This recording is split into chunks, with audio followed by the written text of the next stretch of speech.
지난 월요일에 막내딸 대학 졸업식이 있어서 아틀란타에 저도 다녀왔습니다. 오늘 한국에서 오신 우리 부모님들 같은 마음으로 저도 막내딸 대학 졸업식에 참여했어요. 아이의 졸업식장에 들어갈 때 지난 날이 좀 떠올랐습니다. 그래서 참 감사하다 하는 기도가 절로 나왔습니다. 5년 전입니다. 2013년 7월에 남플로 파송받았을 때 우리 막내 예진이는 12학년에 올라갈 때여서 같이 오지 못했습니다. 사실 아내는 예진이 때문에 남플로 오는 것을 상당히 주저했고 그것 때문에 몇 차례 고사하다가 이제 우리 막내가 엄마를 위로했습니다. 엄마 잘 지낼 수 있으니 가세요. 하나님 부르시는데 가세요. 그래서 마침내 우리가 결단하고 이곳으로 내려오게 되었던 것이죠. 그렇게 아이는 갑자기 부모를 떨어져 혼자 지내게 되었습니다. 고교 졸업 후에는 대학에 바로 진학했기 때문에 벌써 5년째 독립 생활을 하고 있는 것입니다.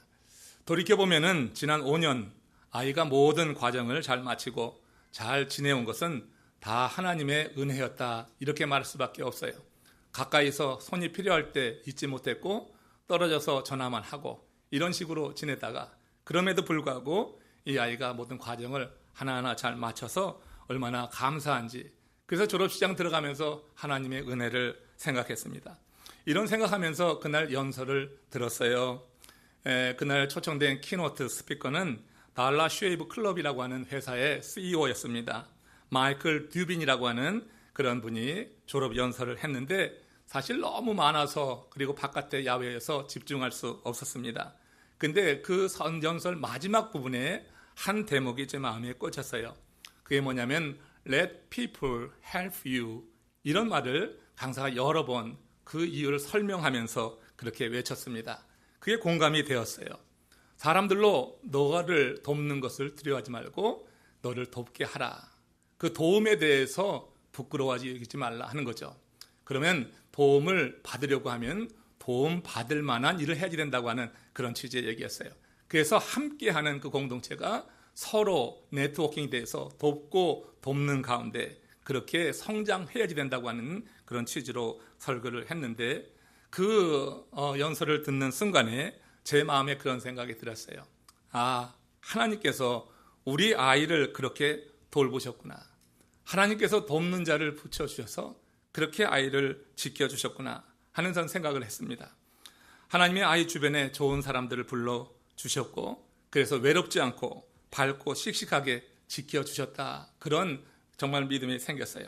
그리고 우리 예진이도 앞으로 더 준비되어서 하나님이 붙여주시는 사람을 도우면서 살았으면 좋겠다.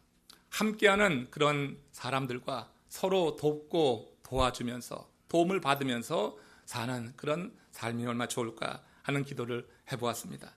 여러분 누군가를 도울 수 있다고 하는 것은 행복한 일입니다. 내가 도울 수 있다고 하는 건 행복한 일이고 누군가에게 도움을 받을 수 있다고 하는 것도 감사한 일입니다.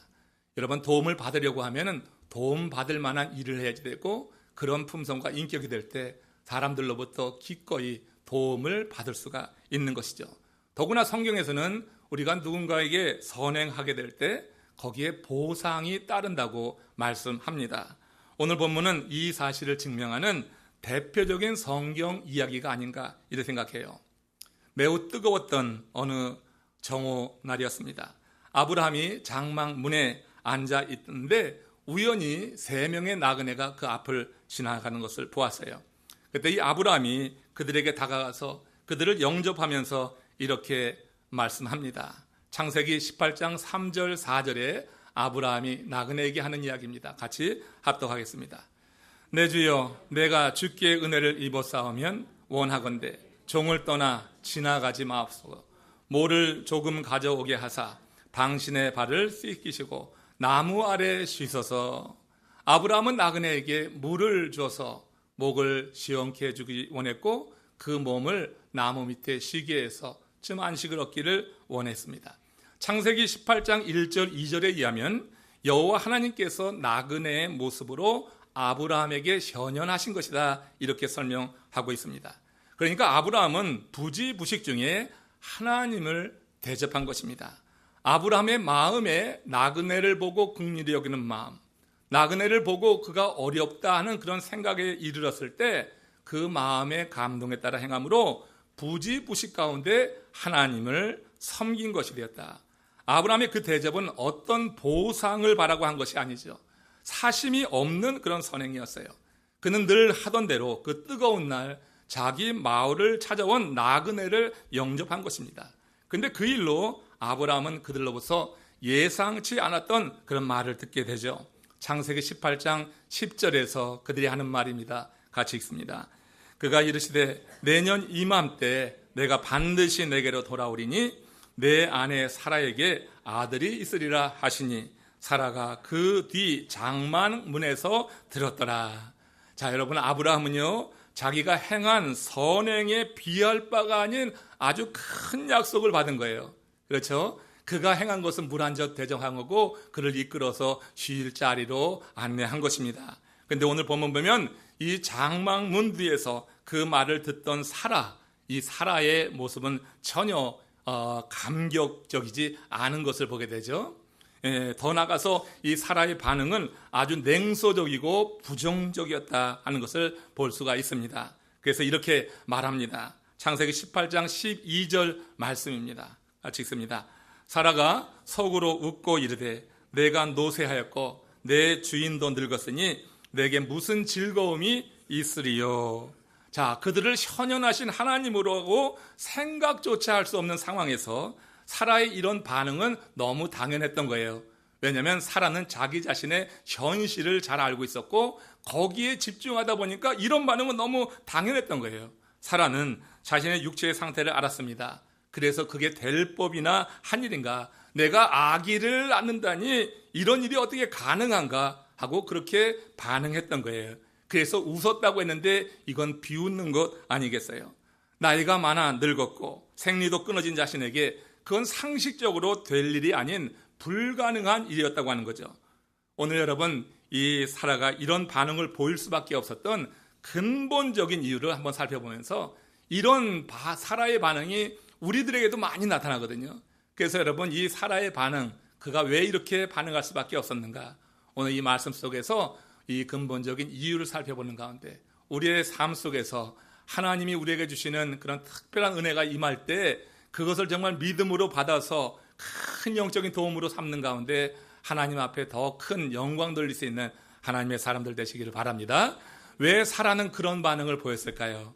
왜 사라는 그 말씀을 듣고 그렇게 비웃고 속으로 웃으면서 이렇게 부정적으로 대했을까? 저는 그렇게 생각합니다.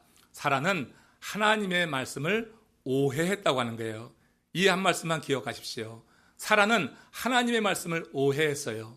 오늘 우리도 하나님의 말씀을 오해하면 하나님의 말씀이 선포되는 그 자리에서 은혜로 받지 않고 우리도 비웃고 말 것입니다. 그게 될 일인가? 그럼 그 말씀은 우리 삶 속에 전혀 역사할 수가 없는 것입니다.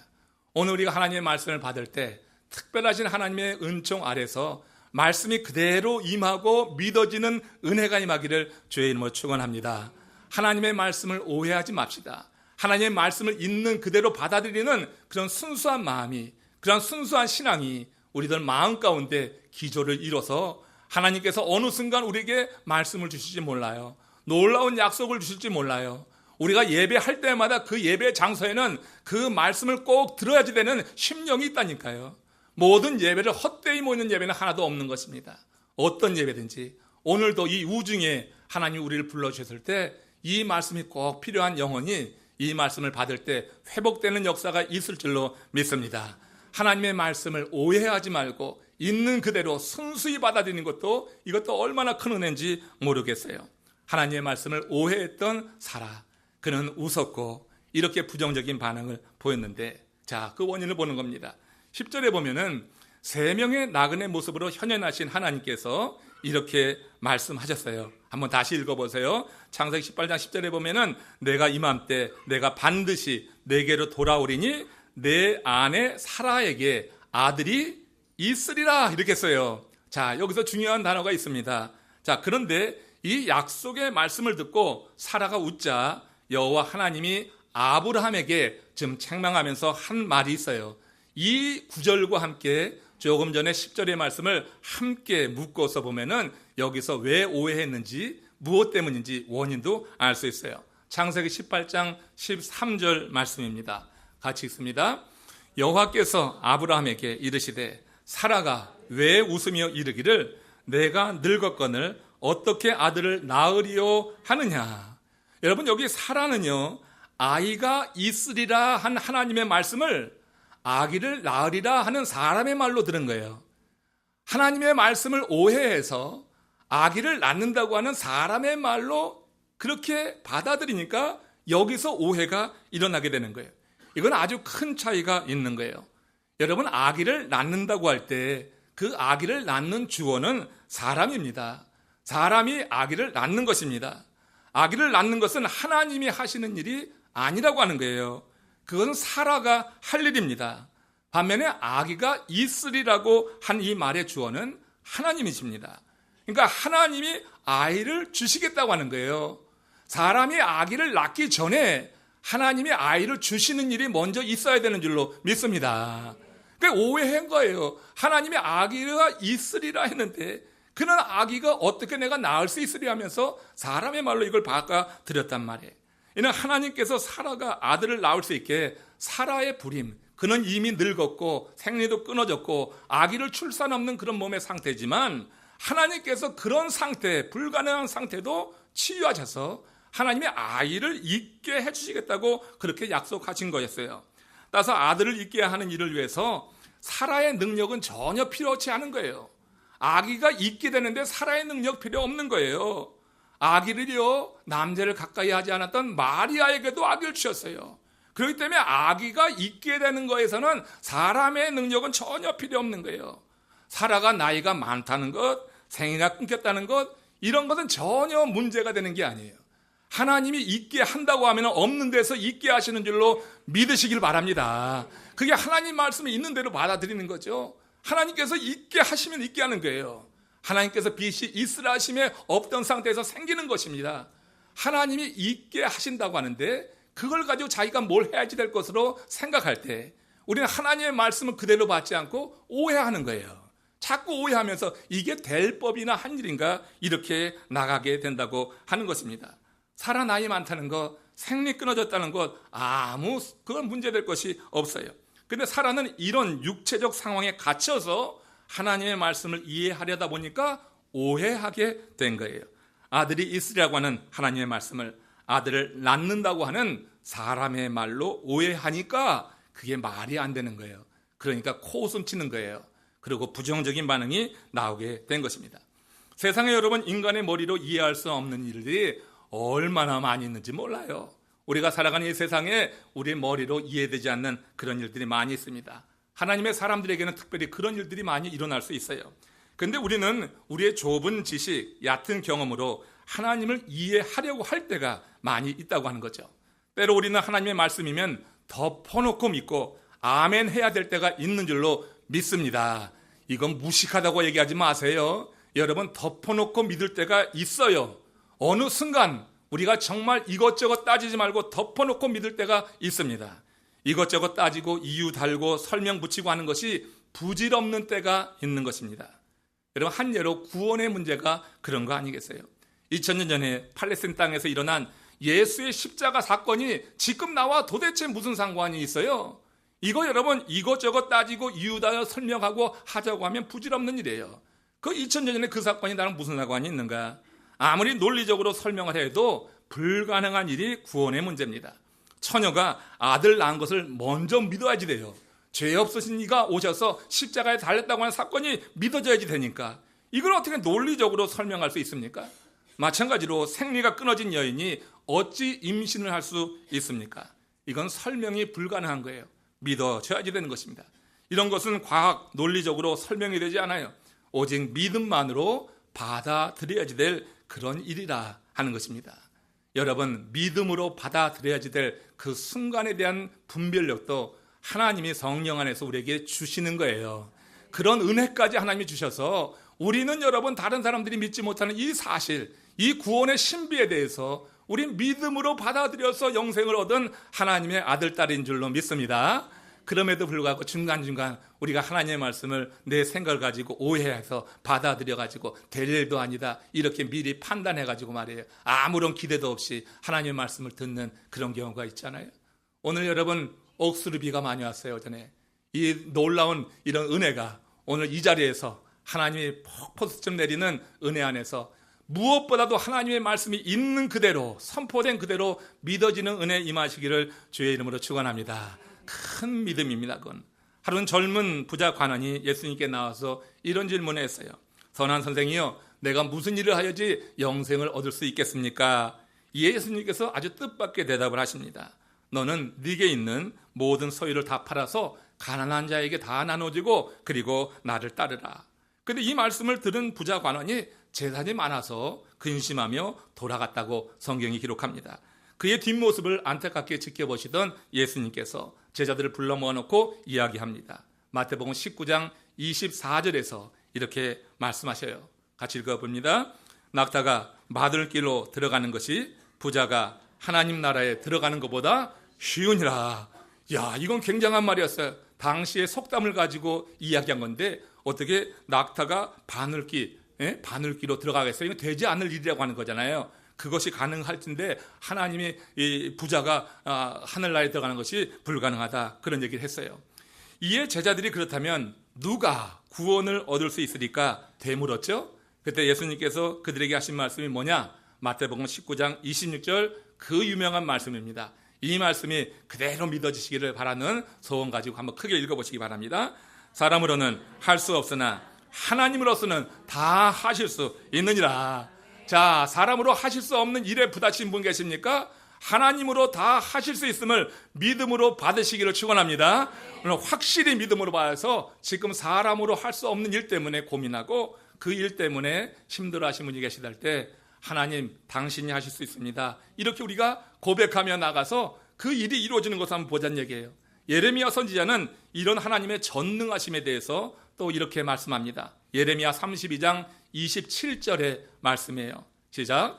나는 여호와여 모든 육체의 하나님이라. 내게 할 수 없는 일이 있겠느냐? 할 수 없는 일이 있겠느냐? 확신을 줬습니다. 그리고 전도서 11장 5절에 보면 전도서 기자가 다시 한번 하나님이 행하시는 사람이 알지 못하는 일을 이렇게 말합니다. 시작. 바람의 길이 어떠함과 아이벤 자의 태에서 뼈가 어떻게 자라는 것을 내가 알지 못함 같이 만사를 성취하시는 하나님의 일을 내가 알지 못하느라. 만사를 성취하는 하나님의 일을 알지 못하면서 아는 체 하지 말란 얘기예요. 네 생각을 가지고 하나님의 일을 재단치 말라고 하는 거예요. 내 생각엔 될 것 같지 않아요 할 때 우리가 비웃게 되는 거예요. 오늘 이 시간에도 하나님의 말씀을 듣는 이 자리에서 이런 말씀이 정말 은혜로 다가오는 사람이 있는가 하면 저 말도 되지 않는 소리 하시고 있네. 표정은 아주 그냥 그렇지만 속으로는 그런 생각을 하는 사람이 혹 있을 수가 있어요. 여러분, 하나님의 말씀이 선포되는 자리에서 그 말씀이 믿어지지 않을 때는 그렇게 비웃음으로 반응하지 마시고 하나님 내게도 은혜를 더하여 주셔서 이 말씀이 믿어지게 하옵소서 하는 그런 고백을 하면서 주의 말씀 가운데 들어가시길 바랍니다. 여러분, 이왕에 하나님의 말씀이 믿어질 때는 정말로 큰 복이에요. 늘 말씀드리지만 하나님의 말씀이 있는 그대로 믿어지는 것은 너무 귀하고 아름다운 그런 일이 아닐 수가 없어요. 여러분, 사람에겐 불가능한 것이 하나님께는 얼마든지 가능하다. 하나님은 이 사실을 믿지 못해서 약속을 의심하는 사라를 책망하셨습니다. 그러면서 이렇게 말씀하셨어요. 창세기 18장 14절에서 같이 읽습니다. 여호와께 능하지 못한 일이 있겠느냐? 기한이 이를 때 내가 네게로 돌아오리니 사라에게 아들이 있으리라. 할렐루야. 여러분, 인간의 이성은 질문하고 이론화하고 대답을 발견해가고 그 다음에는 하나의 어떤 체계를 세우는 거예요. 이성이 그런 일을 합니다. 이것은 합리적인 사고방식입니다. 그러나 이것에만 갇혀 살 때 하나님의 역사를 경험한다고 하는 것은 참 어려운 일입니다. 인생의 여러 문제 속에서 주께서 우리에게 관심하는 것이 있어요. 그것은 신뢰이지 질문이 아닌 것입니다. 하나님께서 우리에게 지으신 많은 인생의 문제가 있습니다. 이 여러 문제 속에서 하나님 이게 웬일입니까? 우리가 하나님께 질문하면서 하나님 이렇게는 못 살겠습니다. 하나님 이게 도대체 무슨 일입니까? 그렇게 말할 때가 있지만 하나님의 사람은 하나님의 사람들에게 하나님의 허락하신 지으신 모든 일이 선하다고 하는 그런 기본적인 믿음을 가지고 우리에게 다가오는 인생의 문제를 바라보고 그것을 대해야 될 줄로 믿습니다. 인생의 여러 문제 속에서 그러기에 하나님께서 우리에게 보기 원하시는 하나님이 관심하시는 것은 신뢰예요. 그런 문제 속에도 이런 난감한 문제 속에도 하나님을 신뢰하는 것을 보기 원하지 그 가운데서 질문만 하고 앉아있는 것을 원치 않는단 말이에요. 질문이 들기도 하죠. 그렇지만 여러분 궁극적으로 하나님 내가 이런 질문이 있음에도 불구하고 하나님을 신뢰합니다 하는 자리로 나갈 수 있기를 축원합니다. 그럴 때 하나님이 우리 삶 가운데 역사하시는 그런 증거를 보여주실 것이에요. 지금 여러분 이 사라가 그렇지 못했던 거예요. 사라는 신뢰하기보다 질문한 것입니다. 계속해서 질문한 것입니다. 그 결과 하나님의 말씀을 듣고도 불신의 웃음, 비웃음으로 부정적인 태도로 그렇게 나타나는 것을 본다 하는 거예요. 사라가 말씀을 오해한 이유, 그 오해했기에 이렇게 반응을 보였는데 그 오해한 그 더 기본적인 이유를 보니까 그 내면 무의식 가운데 내재된 부정적인 사고 때문이다. 이렇게 볼 수 있어요. 자, 말씀을 오해했기 때문에 비웃었어요. 오해를 왜 했느냐? 그의 내면에 무의식에 자리하고 있는 그런 부정적인 사고가 있었습니다. 창세기 18장 12절 말씀 다시 한번 읽어보면서 얼마나 그가 이런 생각에 사로잡혔는지를 살펴봅니다. 시작. 사라가 속으로 웃고 이르되 내가 노쇠하였고 12절입니다. 노쇠하였고 내 주인도 늙었으니 내게 무슨 즐거움이 있으리요. 사라가 속으로 웃고 이르되 내가 노쇠하였고 내 주인도 늙었으니 내게 무슨 즐거움이 있으리요. 보세요. 사라가 자신과 남편 아브라함의 늙음을 표현할 때 다른 단어를 사용하고 있다고 하는 것을 주목해 봐야지 돼요. 남편 아브라함이 늙었다고 할 때는 그냥 늙었다고 했어요. 이 말은 단순히 나이가 많다고 하는 뜻이 있습니다. 그러니까 아브라함은 그냥 나이가 많다고 하는 거예요. 그런데 자기 자신이 늙었다고 하는 말을 쓸 때는 내가 노쇠하였고 했어요. 이것은 노쇠하였다고 하는 이 말의 히브리어는 발라라고 하는데 그 말의 의미는 고갈되었다 이런 뜻이 강한 거예요. 노쇠하연 것은 단순히 늙은 게 아니라 모든 게 고갈되었다. 사라는 자신이 늙기만 한 것이 아니라 생산할 능력이 전혀 없게 되었다는 점을 지금 강조하는 거예요. 이게 인간적인 생각이죠. 생기가 끊겼으니까 정말 이제는 생산할 능력이 없다고 하는 거예요. 그래서 사라는 자신의 처지를 이렇게 한탄했어요. 내게 무슨 즐거움이 있으리요. 아직까지 자식이 없는데 이제 모든 그런 이제 생산할 능력을 잃고 나니 내게 무슨 즐거움이 있겠느냐, 이런 반응을 보이게 됐던 것입니다. 사라는 아이가 낳지 못한 것에 대한 절망, 다 낡아 떨어진 생식 능력을 보면서 기쁨을 상실한 상태에 있는 것입니다. 문제는 사라가 속으로 자조 섞인 웃음을 터뜨리므로 하나님의 약속을 불신하는 데까지 나간 것이고, 후에는 거짓말까지 했어요. 하나님이 너 웃었다. 그런데 사라는 안 웃었다. 이렇게 말하거든요. 하나님 속으로 어떤 마음을 갖고 있는지 다 아는데 그는 안 웃었다고 하는 거예요. 그래서 불신이 나중에는 거짓말까지 이렇게 나가게 되는 것을 봅니다. 그러면 사라는 왜 이런 반응을 보인 것일까? 그것이 다시 말씀드리지만 그의 무의식 가운데 이런 부정적인 사고가 깊게 자리하고 있었다고 하는 거예요. 한 예를 한번 들어봅시다. 여러분, 흔히 교통사고가 날 때 우리 속에서 셀프 텔러라고 하는 것이 우리에게 말을 걸어온다고 하는 거예요. 셀프 텔러가 말을 걸어와요. 그 말을 걸어오는데 두 가지로 걸어옵니다. 하나는 다치지 않았으니 다행이다. 차는 보험 처리하면 되지. 이런 긍정적인, 나를 몰아붙이지 않고 나를 위로하는 그런 말이 들어오고, 다른 한마디는 어떤 말이 들려오냐면, 그러면 그렇지, 그동안 별일이 없다 했어. 그러면서 우리가 그렇게 어려움에 처한 것에 대해서 비난하는 그런 말이 들려옵니다. 셀프 텔러가 하는 이 내면의 소리는 그가 살면서 문제를 만날 때 자주 듣는 소리라고 하는 거예요.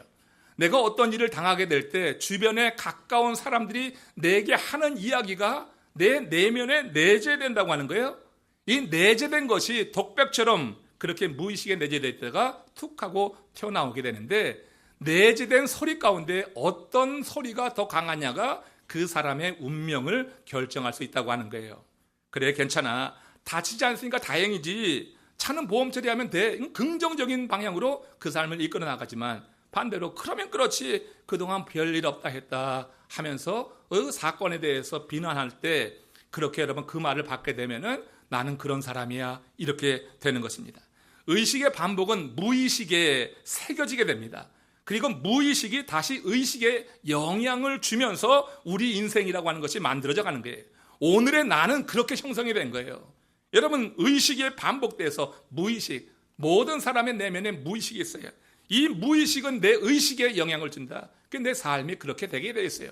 내 삶의 현재의 모습이 그런 무의식의 영향을 받고 있다고 하는 것을 우리는 생각해 보는데, 사라는 자신의 육신의 변화를 보고 자신이 아기를 낳지 못한다고 하는 의식에 사로잡혔어요. 반복적인 의식입니다.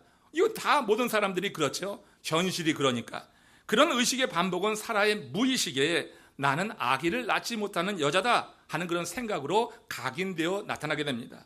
이 무의식이 하나님의 약속의 말씀을 듣고도 불신케 하는 거예요. 우리 안에 있는 부정적인 무의식이 하나님의 말씀이 선포될 때도 그 말씀이 믿어지지 않게 그렇게 가로막게 역사한다고 하는 거예요. 더 나아가 웃지 않았다고 거짓말까지 하는 일을 보게 되는 것입니다.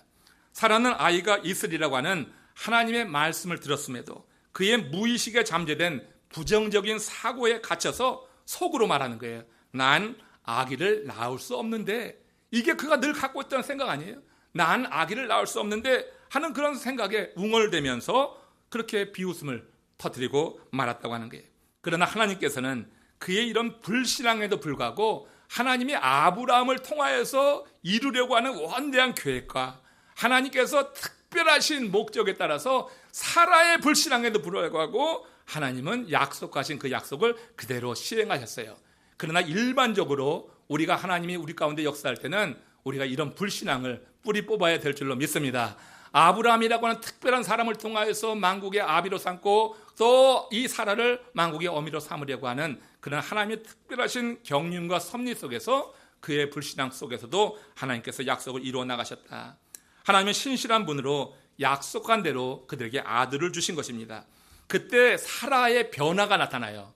자, 그가 이런 허물이 있었지만 하나님이 약속한 대로 그 가정에 이삭이라고 하는 아들을 선물로 주셨는데, 여기 보면은 사라의 아주 큰 변화가 나타나는 것을 이 본문이 이렇게 얘기합니다. 창세기 21장 6절에 보면은 하나님이 주신 약속대로 그 가정에 이삭이 태어났을 때 사라가 보인 반응입니다. 시작. 사라가 이르되 하나님이 나를 웃게 하시니 듣는 자가 다 나와 함께 웃으리로다. 이건 아주 큰 변화입니다. 이건 아주 큰 변화예요. 여기서 여러분 지금 사라가 어떻게 웃었어요? 하나님이 나로 웃게 하시네요. 장막문 뒤에서 하나님의 약속을 들었을 때는 사라가 비웃었어요. 무의식에 깔려있는 그 생각 때문에 그 현실만 바라보면서 하나님의 약속의 말씀이 선포되는데도 그걸 믿을 수가 없는 거예요. 그러니까 헛웃음, 비웃음을 터뜨리고 말았어요. 그 장막문 뒤에서는 사라가 웃은 거예요. 그런데 지금 그가 하나님이 약속하신 대로 이삭을 품에 안았을 때 하나님이 웃게 하시는 거예요. 나로 웃게 하시니 하나님이 주신 그 약속이 실행되는 현실을 보면서 지금 이 사라는 웃는데 자기가 아니라 하나님이 나를 웃게 하셨다. 하나님이 역사하셨다고 하는 거예요. 그러면서 듣는 자가 다 나와서 함께 웃으려다. 내가 이렇게 웃음을 웃는 이 사실을 보고 당신들도, 절망에 빠져있는 당신들도 보고 와서 함께 웃자라고 선포하고 있어요. 여러분 주변에 보면은 제 연배의 목사님들 중에도 손주를 본 사람들이 꽤 많이 있습니다. 그들의 공통점이 뭔지 아세요? 만나기만 하면 손주 자랑하는 거예요. 손주 자랑 그렇게 해요. 할아버지 되면은, 할머니 되면은 손주 얻게 되면 그렇게 자랑을 해요. 그죠? 우리 할머니들이 얼마나 손주 자랑을 하고 싶어 하는지 한국 경로당 가면요, 제작금 그 손주 자랑하려고 해가지고 이제는 하도 많으니까 그래서 자랑하려고 하면은 돈 내고 하라고 그런대요. 예? 그래갖고 그 돈을 다 모아가지고 경로당 유지를 한대. 예? 그렇게 사람이 다 자랑하고 싶은 거예요. 손주 얻으면 그렇게 좋은 거예요. 너무너무 좋아가지고 자랑하고 싶은 거예요. 돈을 내고라도 자랑하고 싶은 거예요. 가만 보면 저도 그럴 것 같은데, 여러분 손주 얻은 거 이거 뭐예요? 선물로 주신 거예요, 하나님이. 여러분 손주 사진 핸드폰에 표지 사진을 걸어놓고 핸드폰 볼 때마다 할아버지 미소 짓고, 또 뭐 SNS에 아이들 사진 올려놓고 좀 적당히 하라고 하면은 손주 생겨봐, 다 그렇게 될 거야, 이렇게 말하면서 자랑을 해요. 너무너무 기쁜 거예요. 여러분 하나님의 선물이 그런 것 아니게요. 우리가 선물을 받아들고 얼굴 찡그린 사람 아무도 없어. 하나님이 주신 선물이라고 여기니까 너무 기쁜 거예요. 하나님이 주신 선물을 받을 때 우리가 그래요. 그것을 볼 때 웃게 되는 것이에요. 성경에서 선물로 말하는 게 몇 가지 있어요. 성경에서 하나님이 주신 선물, 저는 세 가지로 오늘 같이 소개해 보면은, 믿음, 하나님이 선물로 주시는 거예요. 내가 여러분 사모하는 마음은 있어야 되지만 하나님이 선물로 딱 주지 않으면 절대 믿어지지 않아. 아무리 세상 지식 경험 가지고 내가 어떻게 해볼래도 믿어지지 않아. 믿어지지 않는 것은 어떻게 해볼 수가 없어. 하나님이 선물로 주셔야 돼. 오늘 예배하는 여러분들에게 하나님이 그 선물 무엇보다 먼저 주시기를 축원합니다. 이건 선물로 받아야지 되는 거예요. 하나님 선물로 내게 믿음 주셔서 믿어질 때 얼마나 기쁜지 몰라. 세상이 달라 보이는 것은 하나님의 말씀이 믿어지는 거예요. 그럼 두려움이 없는 거고 두려움도 없어요. 그러니까 기쁜 거예요. 하나님의 말씀이 안 믿어지니까 염려가 있고 근심이 되고, 그러니까 어떻게 돼? 힘든 거야 인생이. 그럼 하나님의 말씀이 믿어지면은, 그러면 여러분 세상 일로 인해서 그렇게 크게 염려하지 않는다고. 조금 우리도 근심하긴 하지만 그렇다 거기에 여러분 묻혀 지내지는 않는 것입니다. 선물, 여러분 중에 제일 큰 선물은 믿음의 선물이다. 성경은 분명히 믿음을 선물이라고 얘기했어요. 그러니 여러분 이 선물을 무엇보다도 먼저 사모하시는 여러분 되시기 바랍니다. 그럼 이 선물을 받으면 그냥 웃게 되는 거예요. 사람은 다 선물을 손에 쥐고서 다 웃어요. 거기 찡그린 사람 하나도 없어요. 별거 아닌 건데도 내가 많이 갖고 있어도 누군가 나에게 선물하면 무언가 하고 궁금해서 이렇게 열어보면서 웃게 돼 있어요. 선물 받으면 다 그런 겁니다. 또 하나의 선물이 뭐냐면 은사입니다. 은사. 영어로 gift라고 하니까 더 선물로 잘 설명이 되어 있잖아요. 그러니까 여러분 하나님이 믿음을 주셔서 하나님의 백성이 된 사람들에게 하나님이 주시는 그 선물이 바로 은사야. 이 은사를 받게 될 때 기쁨이 있는 거예요. 여러분 은사를 받은 사람이 교회를 섬기는 거예요. 하나님은 왜 은사를 주냐? 이 은사를 받아서 섬기라고 주시는 거예요. 이 은사 받아서 혼자 골방에 들어가서 혼자 즐거워하라고 하는 게 아니라 그 은사를 가지고 그 은사에 합당한 데 가서 섬기라고 주시는 거예요. 그 은사가 내게 분명히 이것이 내게 은사라고 할 때는 그래서 웃는 거야. 기쁜 거예요. 그래서 그 분야에서 그 사역에서 일하면서 거기서 열매도 맺고 거기서 기쁘고 감사하고 그런 것이 바로 은사인 줄로 믿습니다. 또 하나 선물이 뭐예요? 그게 바로 자녀라고 하는 거예요. 하나님이 자녀를 선물로 주시는 거예요. 하나님이 각 가정에 적합한 자녀를 선물로 주신 줄로 믿습니다. 아유, 우리 아들은 왜 이래? 저 옆집보다 못하네. 하나님이 그 가정에 합당한 아들, 딸을 주신 거예요. 비교해서 하나님이 주신 선물에 대해서 이렇다 저렇다 하지 말고 하나님이 주신 선물을 잘 돌보시고 잘 섬기시고 이제 자식의 은혜도 좀 알아가시자고요. 이제는 어려서 우리가 이미 아이들에게 다 여러분 기쁨 받았어요. 더 이상 아들에게 구할 것 없어요. 그렇잖아요. 이제 아이들이 하나님이 내가 주신 선물이다 여길 때 기쁨으로 그렇게 반응하게 되는 것입니다. 사라는 하나님의 선물인 이삭을 지금 이제 낳고 하나님이 있게 하셨고 사라는 낳은 거예요. 그리고 그를 보는데 그냥 웃음이 나오는 거 감출 수가 없는 것이에요. 여기서 사라가 웃은 것은 불신에서 나온 그런 웃음이 아니라고 하는 거예요. 장막문 뒤에서 하나님이 약속을 들었을 때 그런 불신의 웃음이 아니라고 하는 것입니다. 믿기지 않은 그런 일을 본 놀라운 웃음. 어떻게 이런 일이 일어났지? 정말 하나님이 약속은 위대하구나 하면서 놀라운 현실에 감탄하면서 지금은 웃고 있는 거예요. 그래서 이 웃음이 너무나 좋아가지고 세상을 향하여서 다 와서 함께 웃자 이렇게 권하고 있는 거예요. 하나님의 말씀이 우리 삶 속에 역사해서 현실로 나타나게 될 때 이 선물로 내게 임하는 거 이것 보고 웃지 않는 사람 세상에 어디 있는가? 여러분 하나님이 주신 약속이 여러분들 삶 속에서도 이렇게 현실로 임함으로 인해서 많이 웃게 되는 역사가 있기를 축원합니다. 여기 주목해 봐야 될 거 다시 한번 말하지만 하나님이 나를 웃게 하셨다고 하는 거예요. 내가 스스로 웃으려고 하면 한계가 있어요. 그러나 하나님이 웃게 하시면은 어려운 환경에서도 웃는 거예요. 내가 웃으려고 하면은 믿어지지 않으면 웃지 않고 어려우면 웃지 않고 내 삶이 공부하면은 웃음이 사라져. 그러나 하나님이 웃게 하시면은 고난 가운데도 웃게 되는 줄로 믿습니다. 하나님의 현존이 믿어지기 때문에 하나님의 역사가 믿어지기 때문에 하나님이 웃게 하시면은 어떤 상황에서든지 우리는 웃게 돼요. 이 말 사라가 단순히 바라던 일이 이루어졌기 때문에 웃은 것이 아니라고 하는 거죠. 하나님의 약속대로 자기가 상상하지 못한 큰 기쁨을 주셨다는 그 사실을 깨닫고 지금 웃고 있는 거예요. 사라는 하나님의 신실함에 대해서 이제는 깊게 깨닫고 놀랍고 감사한 마음에서 이렇게 웃고 있어요. 우리의 웃음은 이런 웃음이 돼야지 돼요. 겉웃음이 아니라 하나님이 내면해 주시는 그런 역사 속에서 주의 말씀이 믿어짐으로 이런 웃음이 터져나오는 정말 축복받은 하나님의 사람들 되시길 바라요. 창세기 18장 1, 2절에 보면 여호와께서 말씀하신 대로, 또 2절에 보면 하나님이 말씀하신 시기가 되어, 이런 말이 계속 나와요. 여호와께서 말씀하신 대로, 여호와께서 말씀하신 시기가 되어, 그러니까 말씀하신 그런 시기에 하나님께서 역사하심으로 지금 사라에게 그 아들이 선물로 주어졌다고 하는 거예요. 이것은 우연히 일어난 일도 아니고 갑작스러운 일이 아니라고 하는 거예요. 25년 갈대아 우르에서 이미 약속된 그 말씀이고 15년 전 이스마엘이 태어났을 때 다시 한번 확인시켜줬던 그 약속이 이루어진 그런 하나님의 말씀의 성취 속에서 지금 사라는 지금 웃고 있다고 하는 거예요. 때때로 그 말씀을 잊었고 때로는 그 말씀을 믿지 않고 비웃기까지 했지만, 그러나 하나님은 당신 입에서 나온 그 말씀이 사라지지 않고 현실로 이루어지도록 지켜주신 줄로 믿습니다. 하나님의 신실함이에요. 그 신실함에 대해서 우리가 확신하게 될 때 우리 인생길 걸어가면서 정말 불확실한 일 많이 있거든요. 여러 가지 문제도 만나고 불확실한 일도 많거든요. 이런 상황 속에서 하나님의 신실하심에 대한 믿음이 우리의 걸음을 견고하게 한다고 하는 거예요. 여러분, 말씀을 정리합시다.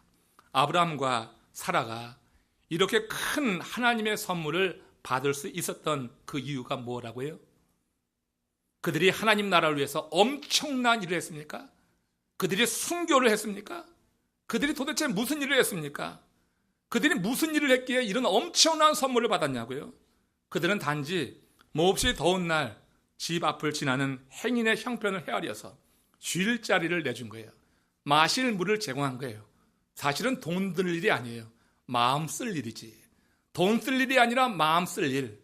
하나님이 그 마음 가운데 큰 감동을 주셔서 지나가는 나그네를 그냥 보지 않고 그가 처해 있는 상황에 대해서 어렵겠다. 이 더운 날 저렇게 가니 얼마나 덥고 갈증이 날까. 그 이해를 가지고 그렇게 다가가서 그에게 마음을 쏜 이 하나의 선행, 그를 돕고자 하는 그 마음, 그 마음을 주었을 때 그 마음을 소멸시키지 않고 다가가서 힘들다고 귀찮다고 그렇게 소멸시킨 것이 아니라 다가가서 손을 내밀어서 나그네를 이렇게 이끌었을 때 그게 하필이면 현현하신 하나님이었단 말이에요. 하나님께서 큰 복을 허락해 주신 것이다 하는 것을 여러분 압니다. 여러분, let God help you. 하나님이 여러분을 돕도록 행하시기 바랍니다. Let God help you. 우리 하나님께서 여러분을 도울 수 있도록 하나님이 여러분들 마음 가운데 주시는 감동이 누군가에게 이렇게 물 한 잔 떠 섬기는 일이라고 하면 섬기십시오. 교회를 위해서 뭔가 헌신을 요구하면 한번 해보십시오. 여러분 주변에 병든 힘든 이가 있다고 하면은 그렇게 여러분 다가가서 우리 하나님이 주신 감동을 따라서 그렇게 한번 도와 보십시오. 여러분들의 자녀를 그렇게 하나님이 도우시지 않을까? Let people help your children. 하나님께서 여러분들의 자녀를 그렇게 도와 나갈 수 있도록, 사람을 통해서 도울 수 있도록 내가 지금 이 자리에서 하나님이 주신 은혜, 감동을 소멸치 않고 오직 모든 것이 하나님의 은혜입니다. 지금 내가 서 있는 것이 하나님의 오직 당신의 은혜입니다. 이 하나님의 은혜를 생각하면서 우리 하나님 안에서 내게 주시는 감동에 따라 살겠습니다. 행할 때, 그럴 때 여러분 하나님께서 약속하신 것이 아들이 있으리라, 내가 행하리라고 하는 그런 약속으로 들려지고, 내가 낳겠다고 하는 그런 내 자신의 중심의 그런 언약으로 받는 게 아니라 하나님이 주도적으로 행하시는 그런 일로 받아들여져서 여러분의 삶에 새로운 정기가 마련되어지고 하나님이 함께 하시는 은총을 누리시기를 주의 이름으로 축원합니다. 오직 우리가 서 있는 이 자리에서 주님을 찬양하겠습니다. 오직 주의 은혜로 지금 여기에 서 있네. 오늘 한번 찬양하시면서 오늘 말씀을 한번 정리하시고 같이 한번 기도하기를 원합니다.